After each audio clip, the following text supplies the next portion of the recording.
The playoffs in Rhode Island are underway. We're going to break down all the quarterfinal matchups. One game that was scarily close to an upset that I'm not sure anybody fully predicted.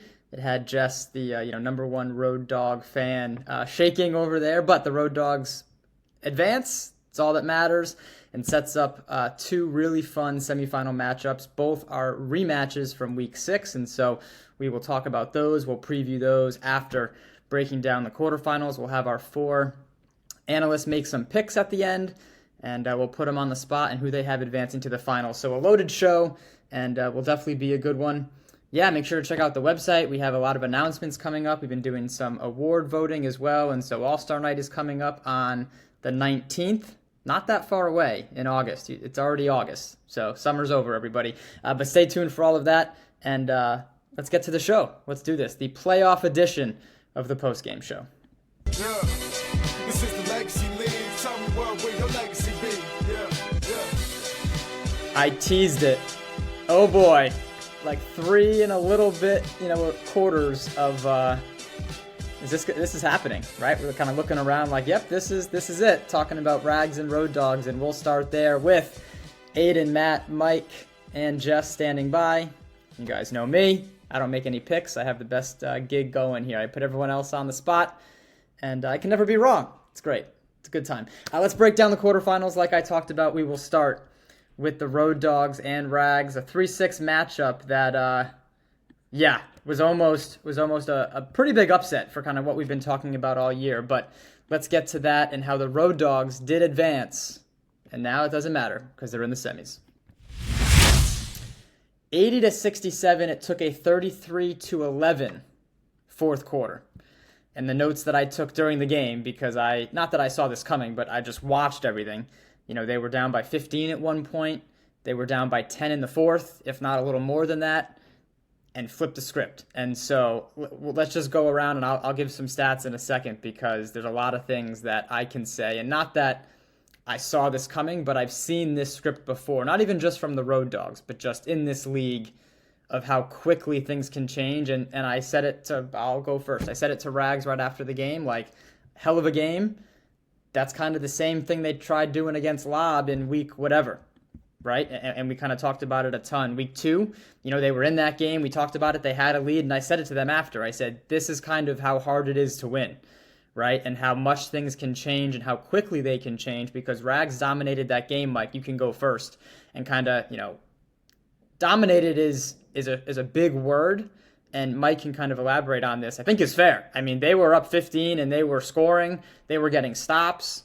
They were in control of the game, and then they weren't. Mike, what happened? Especially through the last few weeks towards the end of the regular season, the Rags usually start off hot, especially with Josh Perry's 52 points last game. But going to this game in the first quarter, 20-7 to start off, and then going into the fourth, it was 56-47. The momentum was on their side, and then a gear switched as soon as the fourth quarter came around. Joe Secator, Ethan Austin, heard them talking mid-court, almost midway through the quarter, saying we have to lock in. The time is now.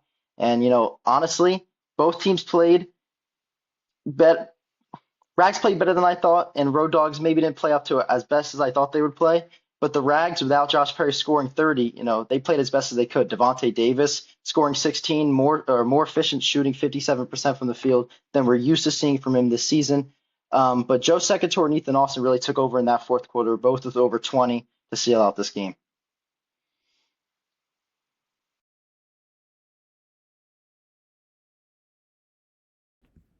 I'm muted. I'm going to give Mike the hosting duties over there because he's rattling off stats, and maybe Aidan will save me with that edit. We'll see if you guys even know what's going on.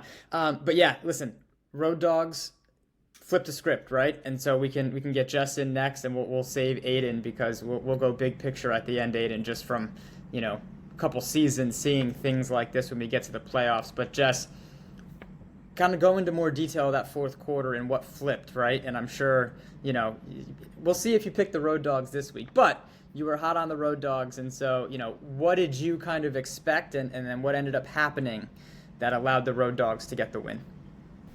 No, yeah, as somebody who's been rooting for the Road Dogs all season, I feel like even when they don't start off hot, you kind of expect them to pick up the heat. And, when they're down, they're going to come together as a team and figure it out because they were not losing that game. They weren't letting it happen.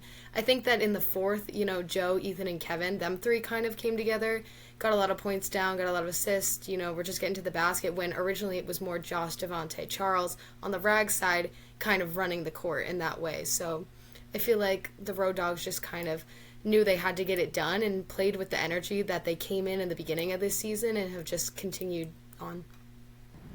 Yeah, and Matt, the Road Dogs team has been, really good all season. And we saw that fourth quarter, I think that was the best they've looked probably for any stretch this season. That was pretty impressive what they did. And, the ironic part is they needed every bit of that because, sure, they were up 5 or 7 with a couple minutes to go and kind of kept making plays, but like I talked about, down double digits in that fourth quarter, Matt, they needed all of that we saw in the fourth quarter to get by and advance to the semis. A lot to say that people haven't already said, piggybacking Michael off a little bit. The Road Dogs started off slower, Rags started off quickly. They got a lot of points from a lot of different places, which, kind of the watchword for the team Rags is, family. So, if they win, you kind of want them to win that way. You want them to win from getting points in a lot of different places. But I think the story of the game was, and I think Rags probably knew this going in, was that you needed to hold the Road Dogs off for 40 minutes, and they really did it for 35 minutes. And that was kind of tough to see that in the fourth quarter. The Road Dogs, some of their sort of upper level sort of abilities kind of, I think, won out in the end. The one thing I would say for the Road Dogs is, if you're playing the halfway crooks and they start off hot, I don't think you're going to be able to catch up as quickly. If Nick Lamone's going to make his shots, and if he's making his shots and they're getting points from lots of different places, there may not be that 5 minutes in the fourth quarter to come back. Yeah, and obviously not ideal, right? Not the way that the Road Dogs write it up and probably are not planning on doing that again next week.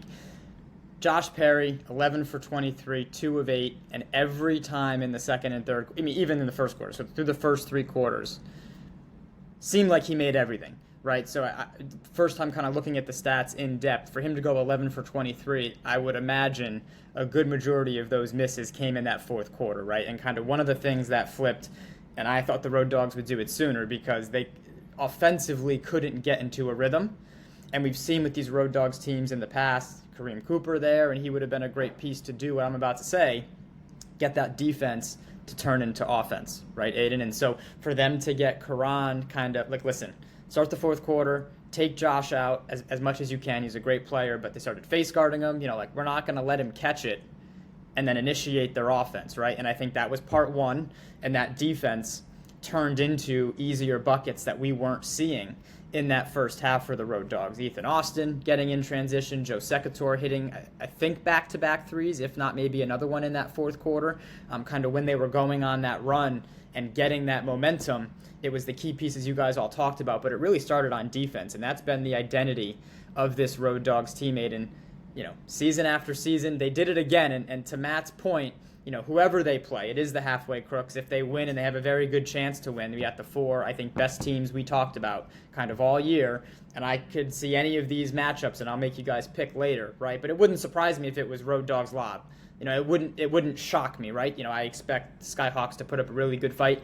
I expect the halfway crooks to put up a good fight, but it wouldn't surprise me any variation of those 4 teams in the finals. It wouldn't be a shock.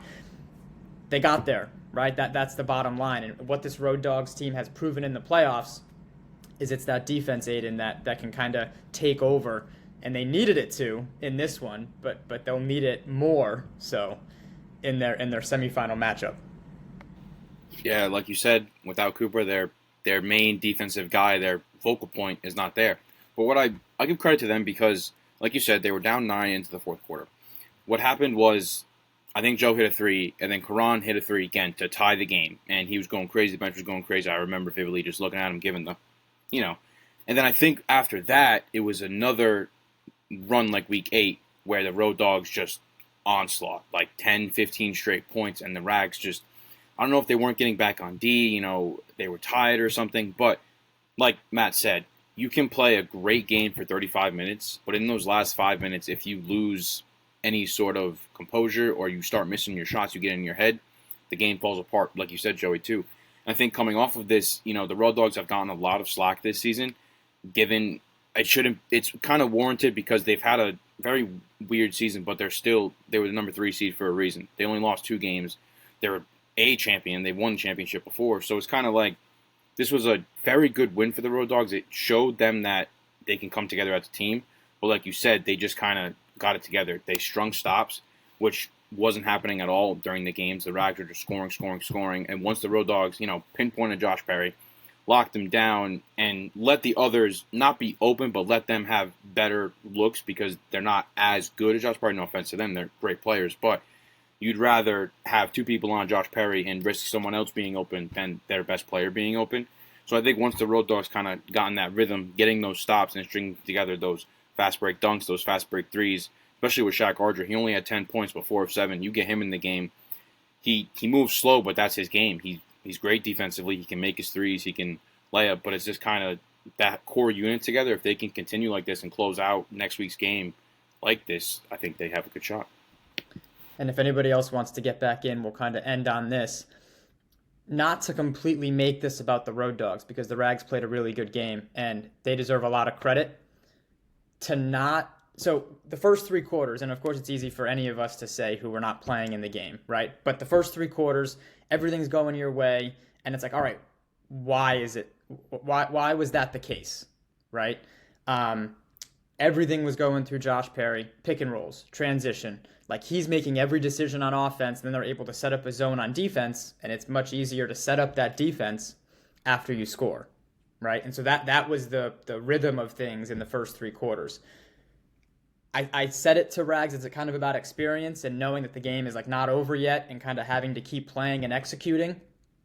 That was the Road Dogs showing their experience, but also I think a little bit of a lack of experience in this sense. Rags has played basketball before. It's not like they don't know what they're doing. But to get away from and just kind of give in to getting away from Josh Perry having the ball on offense, sure, they were face guarding him, right? It doesn't mean he doesn't touch the freaking ball like 5 straight possessions. Just be like, okay, cool, he's out now. Okay, cool, Road Dogs, let's play this way now, right? Like, for them to just kind of bow down a little bit and be like, all right, we'll initiate over here, when the reason they had success was everything running through their best player. It didn't help the momentum swing against them. And so, again, it's easier the next day to have that conversation, right? And they took some timeouts in that 4th quarter, and rightfully so, to kind of stop that momentum. And that's when somebody needs to be like, can we get him the ball? Like, I don't care who's guarding him. It doesn't matter. Like, you need to just make it an effort. The good players are always going to get the ball. You can face guard them. You can have 2 guys on them. They're still going to find a way to get the ball because it's basketball. And the offensive player kind of has that advantage. So for them to fully get away from that, I think, was one of the big parts on offense. And it led to everything else the Road Dogs did. And just a great 4th quarter. I mean, a complete flip of the game. And that's how we got to where we are. Anyone else on this game? All good? Everyone good? Everyone's happy? All right. Aidan, yeah, go ahead. Just quickly looking at the stats, something I did notice is that the Road Dogs shot 21 free throws compared to the Rags 5. So it's kind of like a lot of the time with Rags, like you just said, the offense runs through Josh Perry, and Josh Perry can get to the rack. He's either getting a no call or he's just scoring. And that they made 15 free throws, the Road Dogs, compared to the Rags' 5. Rags were 5 of 5. So that's 10 extra points that they got from. I can picture a couple of them just being and once. And it was unfortunate because that's just the way it is. But if you're getting to the free throw line, you need to make your free throws. And I think that was another kind of key point in this game towards the end, is that when you're playing physical basketball and it's very, very close, you kind of have to play defense, like just kind of go for it. If you get the foul, they foul them, it happens. But in that sense, you need to just full throttle. And that somewhat hurt them in the end because they were allowing the Road Dogs to get to the free throw line, get that extra point, or have the chance to score too when their shot wasn't even close to going in. And the definition of kind of seeing a team a second time for it to be the next week, right? I think this was a very different game than we saw in week 8. And that's a credit to Rags, right? They're like, all right, what just happened? We have a week to kind of prepare. They kind of went NFL mode, like, all right, let's scheme something up here. And it, wasn't necessarily a top secret scheme. They're like, let's get in some pick and rolls, let's make some shots, and that's kind of what was working for them. It is the Road Dogs who advance, and they are on the bottom half of the bracket, and they will take on the Halfway Crooks. We'll go to that one next. We'll keep it moving, and the 2-3 matchup in the semifinals. But let's talk about how the Halfway Crooks got there. Let me scroll back down. It was a 82-66 win for the Halfway Crooks. A good second quarter, but I'll say it, not a great game overall. We can kind of, we'll go 2-2 on some of these because I think we're going to kind of beat a dead horse a little bit, and I wanted to spend a lot of time on that first game. But all that matters is who moves on, right? So I'm going to make Jess say some nice things about the Halfway Crooks because she's probably not going to in about 20 minutes from now. So, Jess, the Halfway Crooks, another really good game by the RI Warriors, too. And so 12 of 45 from 3, they probably needed more of those. But they were always kind of like hanging around, right? And that score was only 16. It never really got too out of control, and that's a credit to them. They kind of made some threes when they had to, but too much Halfway Crooks, Jess. And so what did they do besides stinking the entire game, kind of like Nick, said in the post-game interview? But what was the difference for the Halfway Crooks in this one? No, yeah. I mean, I think, honestly, for any game here, no team completely swept the other. A lot of teams were able to keep up with the expected winner, which I think the RI Warriors did here. But overall, the Halfway Crooks, they have the roster, they have the people, We have Nick and Kavi, and I heard when Nick was doing his post-game interview, someone came over and was like, MVP, so he's really pushing to get that title, and you can see it. But they started off like 29-24 in the first. A little slow, but in the second, they were able to get 17 points. Warriors only scored 7. So, they really put up I would like to say the Halfway Crooks are a very heavily offensive team. They're able to get it up, but they can also play defensively, which is just so important to be able to balance both of those in a game like this. So I think overall, the Halfway Crooks just kind of used all their skills that all their players have collectively and were able to pull out the win. And Mike, we'll head over to you next, and then we'll let Matt go on some Skyhawks stuff in a second. Brendan Kakela with 25, and it was so funny. Like, Nick wasn't even phased early on. I love it, and everyone knows exactly what I'm talking about. But he tried, and listen, respect in that regard, because then it stopped when it wasn't working. But he tried for some mental warfare there. So at least he tried, and then knocked it off, which was good. 12 of 45 from 3 for the Warriors. Only 5 of 16 from 3 for the Halfway Crooks, which will not get it done, especially as we talk about the semifinals in a second. But Nick Lemoyne with 30, Kavai Simpson with 19, and Orain Smith with 12. Terrence with 11. I can name the whole team. I didn't score, so there you go. I'll name everyone else. Mike, go wherever you'd like, because some of these, and we kind of, I said it 3 weeks ago, like the favorites to make the Final Four were these 4 teams, right? So I think we kind of had a clear line of who was expected to win and kind of who would have to pull the upset. But what do the Halfway Crooks need to not do again? Because it's kind of been like back-to-back weeks. We saw week 8, not the best start, and it could be that fast start that Nick Lemoyne talks about. We'll see.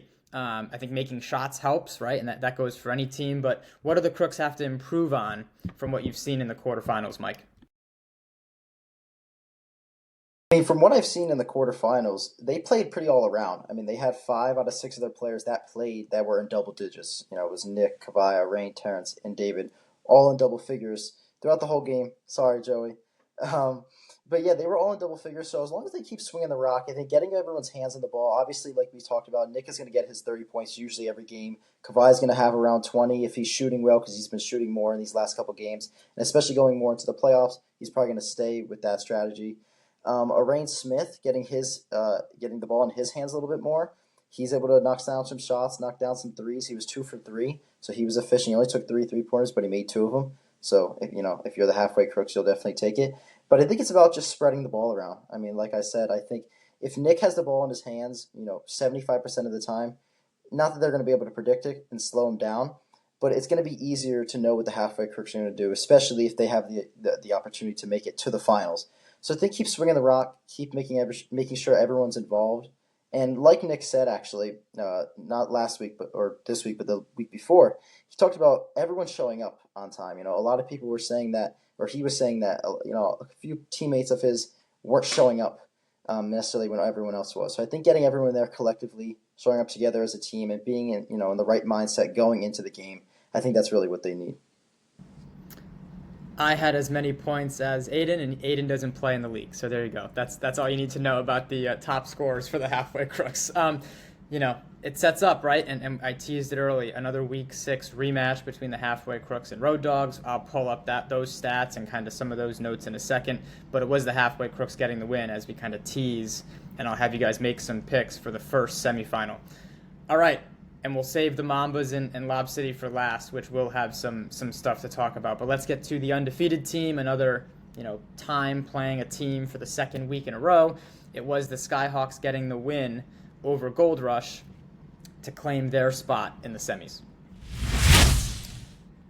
112-90 kicked off the quarterfinals, and not that I'll say it, not that the Skyhawks were ever threatened, I think is a fair word, but Gold Rush outscored them in the third 29-24, right? So we definitely need to mention that as Matt gets in here and kind of tells us how the Skyhawks were able to do what they did. But at one point, the Skyhawks almost kind of had to turn it back on as they kind of put it in cruise control, and then we're like, wait a minute, let's just finish the deal here and kind of lock back in for a second, which they did, and were able to get that lead back up. But I think it was single digits at that point, right? Kind of in that third quarter, if we do some quick math. 20, maybe not. Maybe it felt closer than it was. It was creeping that way. It was creeping around 10, 9, or in that range, which is obviously in a playoff game. You don't want to take any chances. So Matt, Skyhawks had their full team back. We saw Omar Rahman back, who did miss week 8. Everybody looked good to go. Everyone already knows by now they will take on Lob City, who did win the other game that we're going to talk about. But, how do they kind of get back to that? Because, Matt, it's been a couple weeks, and 2 weeks to be exact, of playing the Gold Rush and it just being a different tier of team, right? So now as we kind of look ahead, what do the Skyhawks have to keep doing, Matt, for them to kind of recreate and get the same outcome against Lob City they had the first time they played them? I have a little bit different of a perspective on that.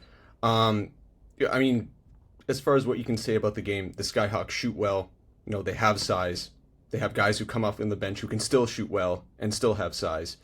I just think they have such a good idea as far as a team unit, as far as what they need to do to beat someone. I just think they're so dialed in. I don't look at it as them taking the foot off the gas. I just think they're so close as a team and so dialed in that they know exactly what they need to do to win. And, there are a lot of nice guys. I don't think they really like beating up on people. So, I think they like to give they like to make the game fun. So, even for the other team. So I think that fits into their styles they play. They're not going to step on your throat and crush you. But they're going to hold you to the point where, you can't get past this point, if that makes any sense. So I that's kind of my perspective on that. I have a lot of really, really good things to say about the Skyhawks. I think there's something really special going on there, and I think they're going to be tough to beat. We'll get there. I like it. So basically, Aidan, Matt was just saying they're not Lob City, who will step on your throat and enjoy doing it every single time. We haven't seen it so much, and so I know I'm talking to the wrong crowd here, but Aidan has seen exactly what I'm talking about. Nope, we'll win by 75 today, and you guys will have to finish the game. Not so much this year for Lob City, but we saw a full Lob City team, Aidan, and we'll get there, as that will be they'll have more pieces than they had the first time they played the Skyhawks. I would, because I'm pretty sure it was Almar who couldn't get into that game, and so I would expect both teams to be at full strength. And when we tease that game, all I will say before I forget is you can have, and Lob City is usually good at this, and the Skyhawks are as well. You can have, 6 guys, 7 guys who are all interchangeable and can play.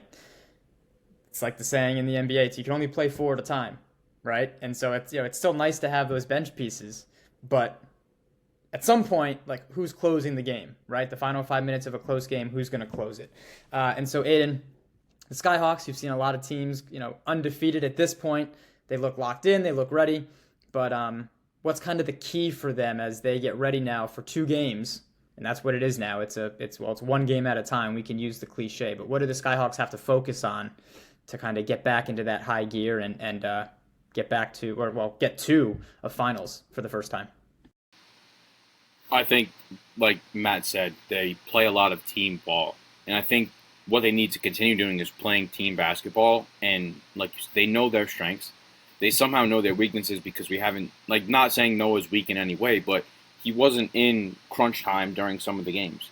So I think that's what they were kind of figuring out. Like, can the rest of us, Omar, Jalen, Q, Dom, they call him Q, or Iggy, or even anybody else on that team that can score, can they hold it down while their primary offensive player is out due to whatever reason, defensive purposes? But like you said, yes, the Skyhawks are undefeated. They are a great team. They play very well together. But contradicting to what Matt said, I think they need to have that push to kind of just stomp on their throats. And they're a very fun team. They, like you said, they made it fun for the Gold Rush this week. Last week, they destroyed them. They were going for all sorts of records. But I think you need to have that killer instinct where you just go, go, go. And I think Noah, Omar, and Jalen, and the rest of the Skyhawks team, those three in particular, though, I think they all have that instinct. And they can kind of continue to go through with it. But they just need to continue to play their basketball and not let anything rattle them, even though Lob City will have an extra guy that they didn't play the previous time they met in Week 6. It's going to be something, and I'm going to go through the stats for Gold Rush especially to give some of them a shout-out. It's the first game next week. It's at 7:30, Lob City Skyhawks. That means the gym will be full of the teams, getting ready to play next. I'm sure some people are going to come and watch. That will be just a different atmosphere than really anything we've seen this season. There was a couple moments where it felt like there was people watching, and even that Rags game, for it being the 9:30 game, I was looking around probably 15, 20 people there for the first round of the playoffs. That was cool, and you can kind of feel it. It's going to be that times 10, and it's going to be a full game grind of just two teams really locked in. And so they've all played, the Skyhawks have played in big games before in other leagues, and I'm not saying this is totally different. It's a little different. It's a little different than they've seen in this league, but it's going to be a really good game against Lob City. And so we'll let everyone kind of give their 2 cents and make their picks in a second. But for the Gold Rush, Kyle Wolf ends with 38 and 7. Tyler McNeil with 30 and 5 and 9 from 3, and he was hitting. Brandon Taylor 4 of 16. We know he can shoot it, and so just another off night for him, 14 points. And shout out Isaiah Schroth with 31 rebounds, a record. We already kind of posted that on the website, and Omar and Noah with 21 and 20 respectively for the Skyhawks. All right, kind of the game I think we thought would be kind of right there with Rags and Road Dogs, and the Air Mambas threw some punches, to kind of get to that game, and it was Lob City getting the win. Let's kind of break that one down before we do the semis. But the Air Mambas made plays, and they made Lob City beat them versus kind of just the Air Mambas losing that game. So shout out to them. But let's talk about how Lob City claims a spot in the semis. 112-89. Again, the score is a little deceiving. An 11-point edge in the fourth quarter. So before that, it was right around an 8, 9, 10, 11-point game, which is really kind of what it was since that first quarter when Lob City was able to build a 12-point lead. The Air Mambas cut into that at halftime and had it down to single digits. And so, like I was talking about, they didn't just roll over when stuff really wasn't going their way, but Lob City came out the exact opposite of the halfway crooks, right? Like, nope, this is, all right, boom, like playoff time, here we go. And they were locked in from the beginning and were making plays and made it hard throughout that entire game for the Air Mambas.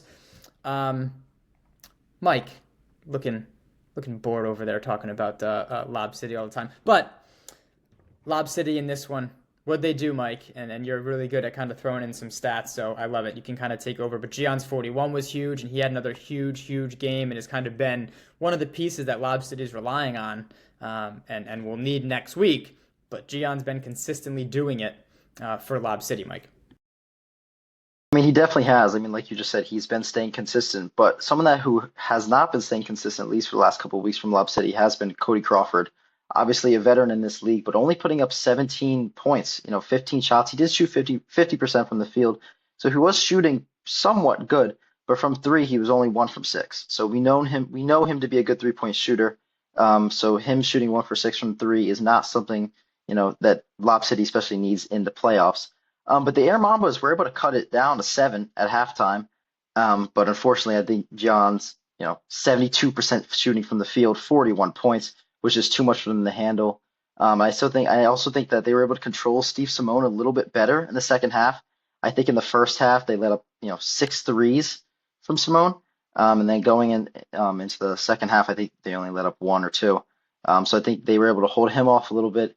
And then keeping Mauro Valerio under 15 and Chris Vincenzo under 20, I think helped as well. So I think all around, not just offensively, but defensively from Lob City, it's, not stuff that we're not used to seeing. But I think just Cody slowing down a little bit towards the end of the season is, not something that Lob City wants to see, especially going into the Skyhawks. So I think if Lob City's Cody Crawford can get back to his usual scoring 20, 25, 30 a game alongside Gian, I think they might be unstoppable and will put up a good fight against the Skyhawks. Well, and Hachi 5 of 10 from three, right? And we can't go too long because every time, well, not every time, but Almar says sometimes he listens and he gets to the show like, oh, yep, they didn't talk about me again. And I said, well, that's because we know what happens in the playoffs. And a shout out to Greg Holt, who I used to do this with, who was a great player on Lob City and would just coast and is very different than Almar because it was like he would come to some games, he would not really play in some games, and then in the playoffs, everyone's like, who the hell is, like, what is going on with Greg Holt?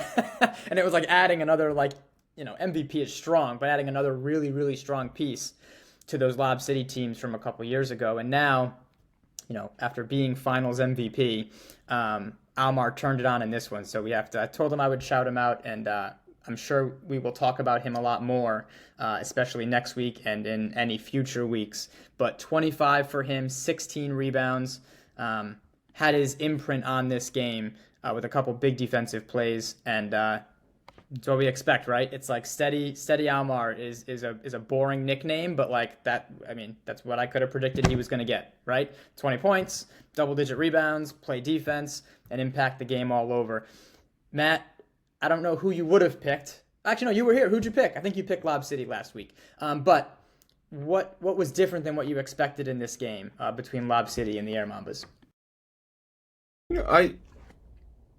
I thought, the one thing just from looking at the photos, I felt like Chris DiFrancesco, I'm saying his name wrong, I'm so sorry, Chris. I didn't get as many picks of him kind of going to the basket. I think Lob City made it kind of difficult on them when they wanted to go inside. I didn't think it was Mario's best game shooting. I just thought throughout the game there were things that could have gone better, for the Mambas, and I know they probably feel that way too. There are things that could have gone differently for them. It's a game where I think they would admit, things were left on the table and things could have gone differently. And I felt like early on, I just thought Almar was very difficult for them to deal with in the paint.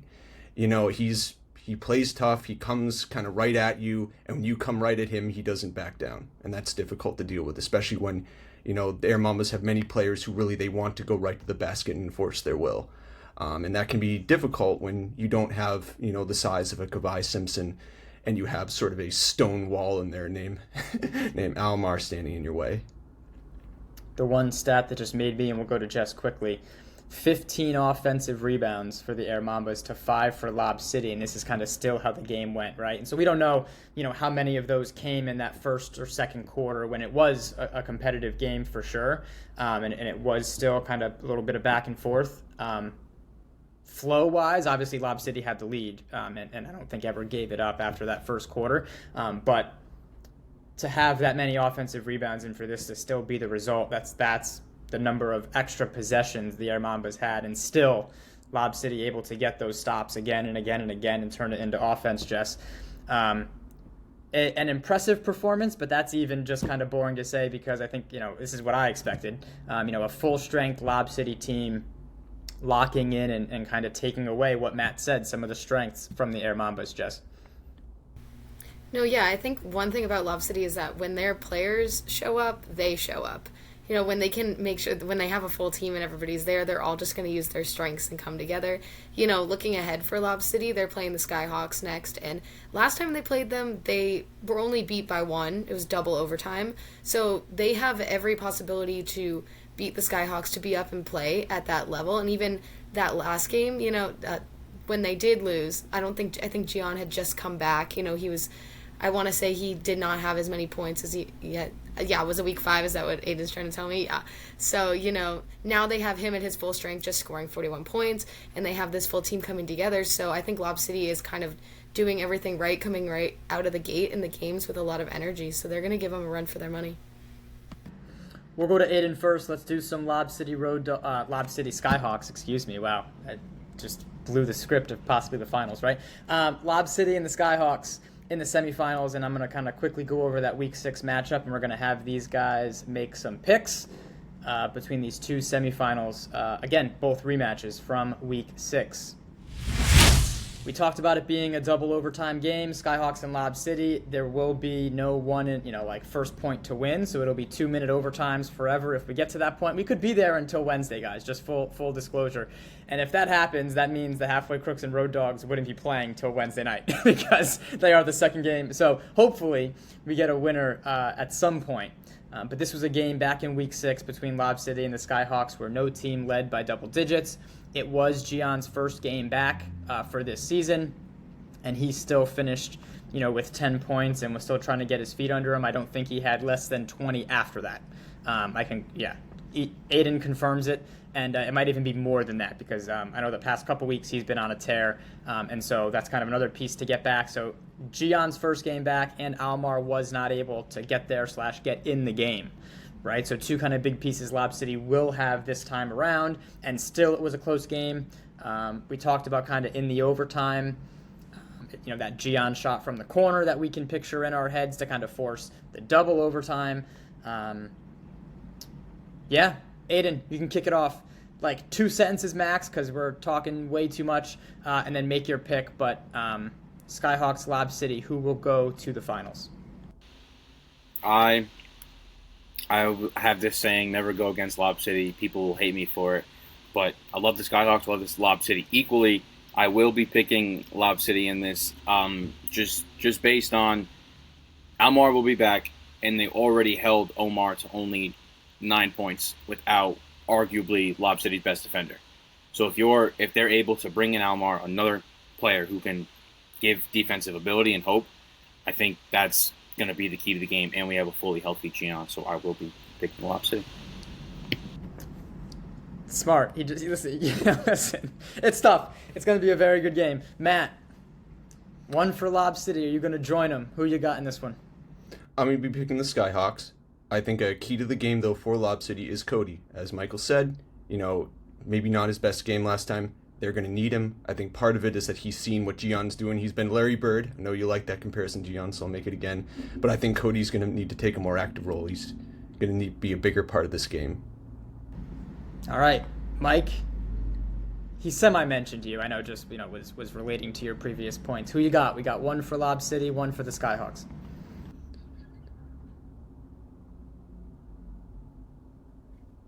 All right, you're muted. Yeah, try again. I couldn't even help you. I'm going to go with Skyhawks. I'm going to join Matt on that one. We've been talking about how Lob City, as Gian is fully healthy, but I think everyone needs to come together from Lob City to be able to take down the Skyhawks. I think Noah, Jalen, Omar, the big three is going to be too much for Lob City to handle. All right, and before we get to Jess, 2-1 Skyhawks. Kind of what I said before, right? When that experience, and this is not everything, right? The Skyhawks can win. It wouldn't surprise me. Lob City could win. It shouldn't surprise anybody. Both teams have a ton of talent. I guess the closing lineups is something we should talk about in a second because it got very interesting, like Aiden said earlier, where Noah wasn't in the game and was healthy and everything at the first time these teams played. And Lob City had some players who maybe won't be in the game this time who were last time, because Almar was watching in street clothes, right? And so it's most likely, going to come down to that, right? I would expect this to be a close game. I'd be very surprised if one team pulls away. And so it's going to come down to the fourth quarter, the last 3 minutes, and kind of how do the best 4 players from each team match up, right? And it could be 3 possessions that make the difference, right? After a 40-minute game, it could come down to, one turnover or one missed shot that leads to a run out, and the game kind of flips for good. Jess, who you got? My own picks are surprising me, but I am going to go with Lob City. I think that they've been collecting all the pieces to their puzzle, and they're finally going to put it together and be the ones to take down the Skyhawks on Tuesday. All right.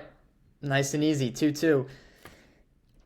I'm very excited for both of these games. And so I'm very excited to kind of see how this one plays out first, as it will take place at 7:30 on Tuesday. You can watch live on YouTube, but come on down because, like I said, it's going to be something.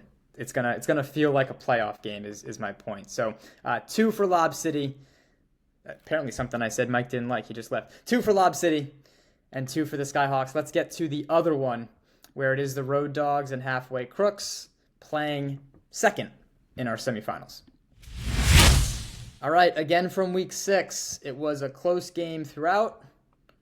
And then it was a big fourth quarter where the Halfway Crooks kind of put some distance between them and the Road Dogs as they would win back in week 6, 102-73. I didn't think it was that big. It's almost 30, which is crazy. But again, it was very close throughout, around 10, 11, 12 points for most of the game. Nick Lemoyne with 30, Kavai Simpson with 25, and Jared Hansen will be back. I already have confirmation is good to go. So we can add him back into the puzzle for the Halfway Crooks. You should always expect every player, like the playoffs, to be there. For the Road Dogs, Ethan Austin led the way with 20, Karan Bostic with 18, and 16 for Sekator, who at that point was kind of on a tear, and a 41-31 rebounding edge in that game for the Halfway Crooks. And again, I think a lot of that was pretty even throughout. A lot of that was probably in that fourth quarter run to kind of close out the game. All right, Matt first. We'll just kind of go randomly again. Who you got in this one advancing to the finals? Halfway Crooks and the Road Dogs. I have Halfway Crooks. 2 points. The first one is I think I'd like to see a game where Kavai Simpson really just goes off. I think this is a good game for him to make a statement about what his role is going to be in the playoffs. I'd love to see 50 or 40 points from him. And the second thing is I'd like to see the Road Dogs really keep their composure for the full game, because the Halfway Crooks are not going to do that. They're not going to mentally play themselves out of the game. All right. We already got I love it. Two good points. Jess, now listen, it's going to be hard for you. You should want to be right instead of, just picking your team. I know. Who you got? Okay.